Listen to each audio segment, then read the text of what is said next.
Top 10 Pinakamakapangyarihang Gods of Ancient Egypt. Khonsu, ang Muon God, ruler ng time, kayang paikutin ang orasan with power na sobrang tindi.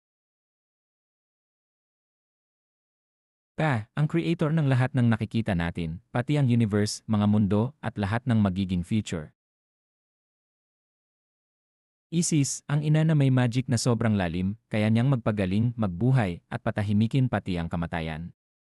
Thoth, ang God of Wisdom na alam lahat ng lore, master siya ng knowledge at ng endless flow ng oras. Sekhmet, goddess ng digmaan, fire, at pain, sinusunog niya ang kalaban pero kaya rin niyang magpagaling at magpanatili ng buhay. Seth, god of chaos, thunder, at laban, kayang wasakin ang balance gamit ang lakas at galit.